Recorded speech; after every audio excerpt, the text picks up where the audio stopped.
अल्लाह ने अपने रसूल के अलावा किसी की अंधी तकलीद की इजाजत नहीं दी है, चाहे वो कितने ही बड़े मुफस्सिर मुहद्दिस ही क्यों ना हो।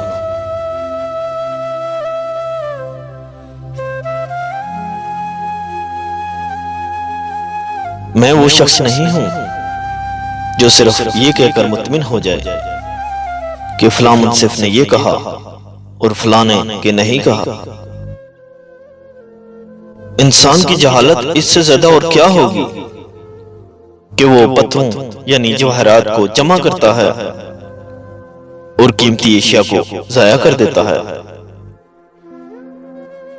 अल्हम्दुलिल्लाह कहिए और याद रखिए, आपकी जिंदगी लाखों लोगों से बेहतर है।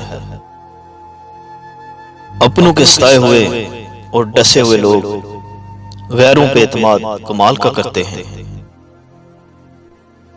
कामयाब लोग अपने फैसलों से दुनिया बदल देते हैं और कमजोर लोग दुनिया के डर से अपने फैसले बदल देते हैं। सिर्फ एक गलती की देर है, लोग भूल जाएंगे कि आप कितने शानदार इंसान थे। सहने वालों को अगर सब्र आ जाए तो कहने वालों की औकात दो कौड़ी की रह जाती है। लोगों की बातों में आना छोड़ दें, क्योंकि इज्जत और रिज़्क अल्लाह ताला ही देता है।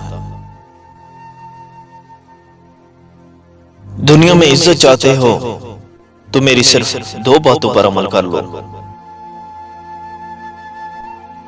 नंबर 1, जुबान को हमेशा नरम रखना। नंबर 2, अपने अखलाक को बुलंद रखना। किसी को गलत इतना ही कहो जितना खुद को सच्चा कर सको। रवायत के मुताबिक हमारे पास जो कुछ बचा है तो वो महज अल्फाज हैं। ये हम पर मुनसर है कि हम इनकी क्या मानी तलाश करते हैं।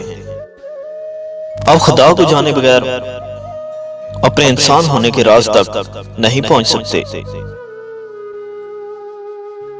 अगर तकलीफ सबसे बड़ी नेमत ना होती तो उसे अपने सबसे प्यारे महबूब सल्लल्लाहु अलैहि वसल्लम को क्यों अता करता।